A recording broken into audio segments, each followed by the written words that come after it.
The date of January 21st, 1895 will forever live in infamy for Michigan's twin cities. It was on that day that the SS Chicora departed from Milwaukee, Wisconsin, bound for St. Joseph and Benton Harbor, Michigan. The boat and its crew were never seen again. It remains one of Lake Michigan's greatest mysteries that has not been solved.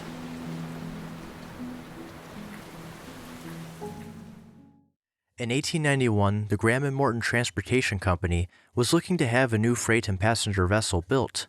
The company, whose origins began in 1874, ran two steamships, the City of Chicago, a sidewheeler, and the Puritan, a propeller steamship. Both boats ran twice daily from St. Joseph and Benton Harbor to Chicago. Graham and Morton primarily carried fresh fruit and merchandise destined for Chicago markets. It then returned with Chicagoan tourists wanting to visit the sandy beaches of southwest Michigan. This new vessel they wanted to build was to be named the Chicora, not to be confused with the same named sidewheeler operated by the Niagara Navigation Company. Graham and Morton's Chicora was intended to replace the aging Puritan.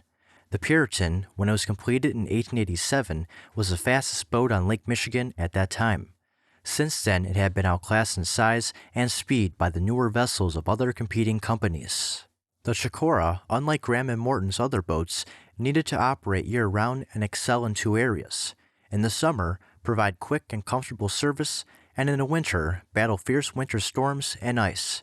But who could build a boat that could meet these specifications? Graham and Morton logically went to Frank E. Kirby, one of the Great Lakes' leading naval architects at the Detroit Dry Dock Company. He pioneered ice-breaking technology for ships and designed many opulent sidewheelers, most notably for the Detroit and Cleveland Navigation Company. For more information on him and the sidewheelers of that company, check out a video I previously made on this channel. Now, back to Chicora. Graham and Morton originally wanted the Chicora to have a steel hull, but in Kirby's judgment, he felt a wooden vessel would be better suited. Taking Kirby's advice, a contract for the construction of the Chicora was signed on December 1, 1891. To enable winter service, Chicora's 6-inch thick wooden hull was built extremely stout. The hull's wooden timbers were reinforced with diagonally strapped iron and had steel arches. Additionally, in the winter, iron plates were put on the bottom of the hull to pound through ice. Here's some of the ship's specs. It was 209 feet in overall length, 35 feet in beam, and 15 feet 3 inches in depth.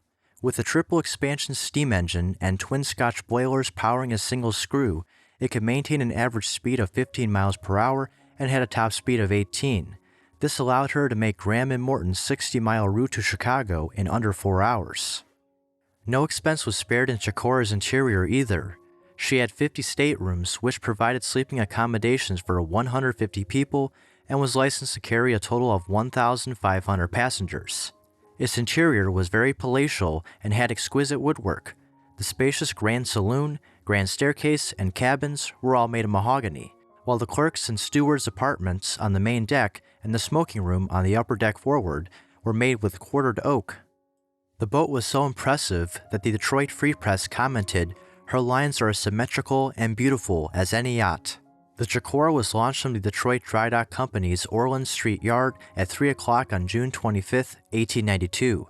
She then made her maiden voyage from St. Joseph to Chicago on August 16, 1892. Although Graham and Morton mostly hauled produce, Chicora was built to primarily handle grain. It was stored in specially designed hatches by Frank Kirby, but she could also carry other types of freight in her hold and on deck. Combined with the city of Chicago, they could carry 2,700 passengers and over 1,300 tons of freight. They carried many happy passengers and thousands of tonnages of freight between 1892 and 1894. Both even ran excursions to Chicago's Jackson Park for the 1893 World's Columbian Exposition. Despite being designed with winter operation in mind, Chicora didn't begin winter operations until the 1893-1894 season.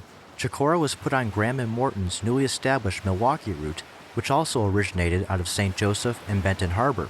The bulk of this route's traffic was grain destined for the mills in Milwaukee.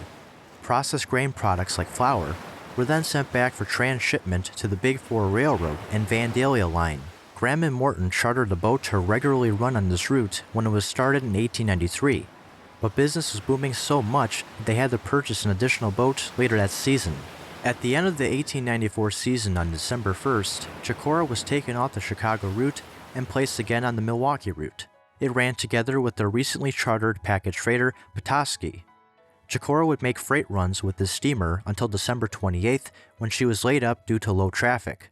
However, in mid-January 1895, Graham and Morton received word that there was a shipment of 632 tons of flour at Milwaukee that needed to be delivered to Benton Harbor. It was requested that the Chicora be dispatched to pick it up, since it could carry more freight than the Petoskey. So, John H. Graham, president of Graham and Morton, ordered Captain Edward G. Steins and his crew take Chicora out of layup and be readied. The 47-year-old captain, who had been employed with the company for 17 years, sailed on many of their present and previous ships, such as the City of Chicago, the Puritan, and Laura.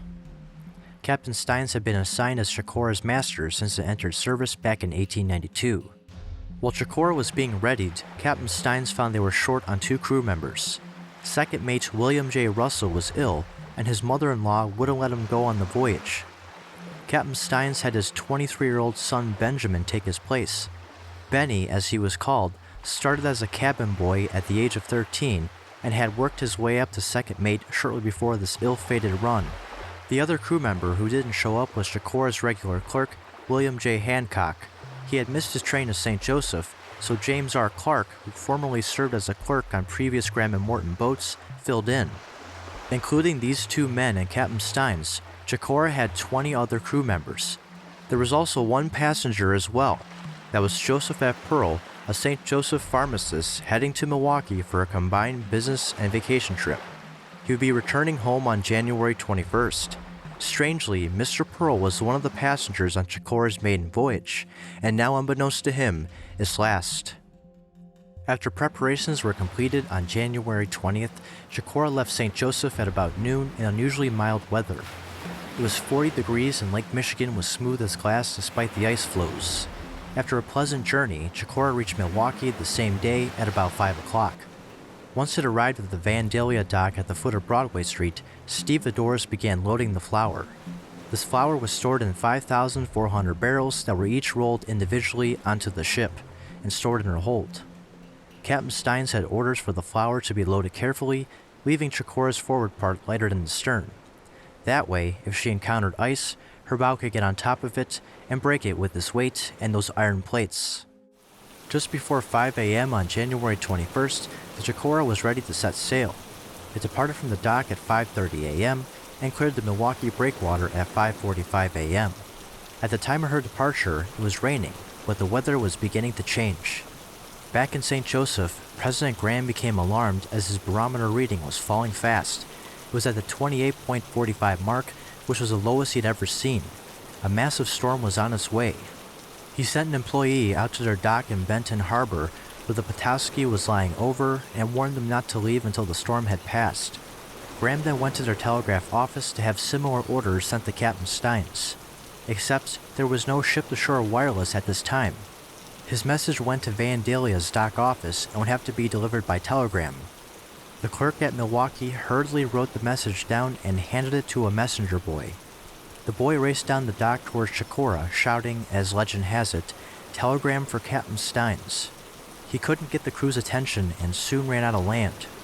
Chicora was 50 yards from the shore as she made her way out onto Lake Michigan, never to be seen again. Back at the Vandalia dock, the clerk replied to Mr. Graham, saying he was too late. Chicora had already left. Soon, the weather conditions further deteriorated. The temperature dropped 23 degrees and rain quickly turned to blinding snow. Light southwesterly winds turned into gale force conditions, shifting northwesternly at 48 miles per hour. Waves were estimated to be as high as a house. Chicora was due to arrive back in St. Joseph around 12:30 p.m. on the 21st, which quickly came and passed. Eventually, the harbor entrance was jammed with ice, preventing any boats from entering or leaving.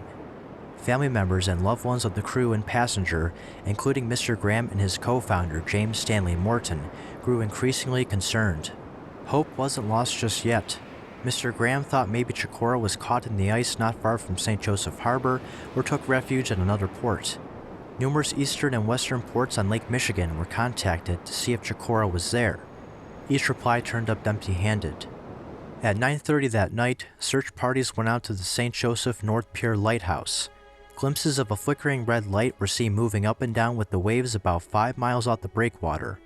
Whatever it was soon faded away.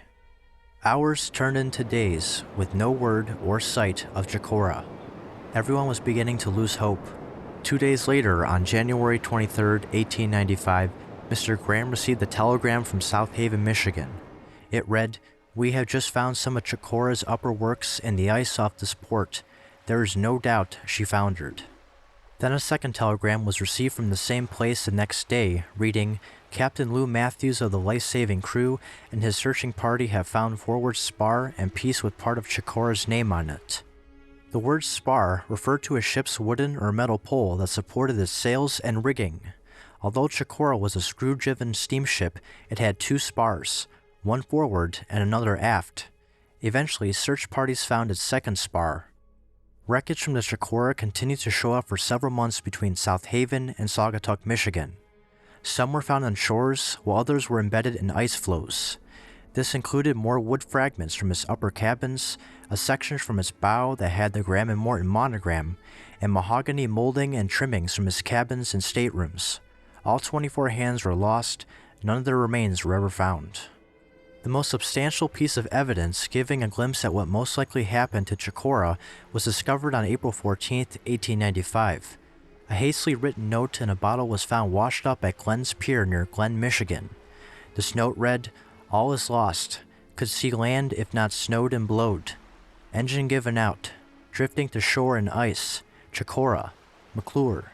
Captain and clerk are swept off, and we have a hard time of it. 10:15 o'clock. Goodbye." Based on the signature, this note was supposedly written by Chicora's first engineer, Robert McClure. It was initially thought to be a hoax, but was quickly proven to be genuine. Not only did his wife recognize his handwriting, but also the way he signed the message. McClure had the habit of signing his last name as McClure, leaving out the second C. The general consensus believes that the Chicora was about mid-lake when the gale struck her. Based on McClure's note, at some point Chicora became unmanageable or disabled in fighting the gale. The tremendous waves might have thrown Chicora repeatedly into the ice, which stove in a portion of her hull. Those involved in searching for Chicora felt she sank 15 to 25 miles northwest of St. Joseph. Again, this is only conjecture. The loss of the Chicora was devastating to the Twin Cities community and to Graham and Morton.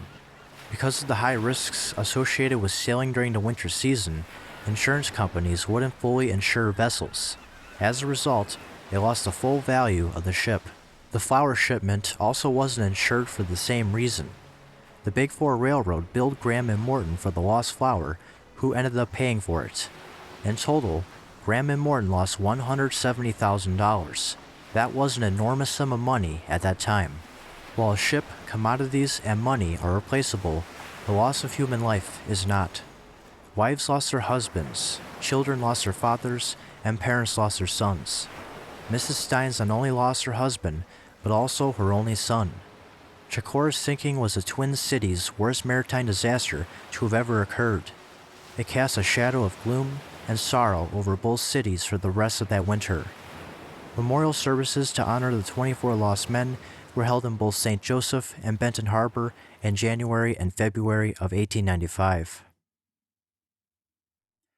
In the aftermath of the disaster, Graham and Morton had to charter a vessel while a new boat to replace the Chicora could be purchased. In 1913, Graham and Morton ultimately dropped St. Joseph as a stop on their routes. Eventually, the company itself would fall into receivership and be merged in 1925 with the Goodrich Transit Company, a competitor. In Graham and Morton's 50 years of operation, the Chicora was the company's only vessel to have been lost on Lake Michigan. Over the years, several people have claimed to have found or know where Chicora is. The Michigan Shipwreck Research Association discovered what they thought was the Chicora in 2001. This shipwreck was 15 miles off the coast of Saugatuck, which certainly fit in the estimated area where the Chicora sank, made by officials in 1895. However, after they took an underwater ROV camera to the site, it turned out to be the bulk freighter H.C. Akeley, which was lost in November 1883. More recently, in 2018, a promising target was discovered accidentally by A&T Recovery. The group locates and salvages lost World War II Navy training airplanes on Lake Michigan. This single-funnel shipwreck, approximately 200 feet in length, was found mid-lake northwest of St. Joseph in 400 feet of water.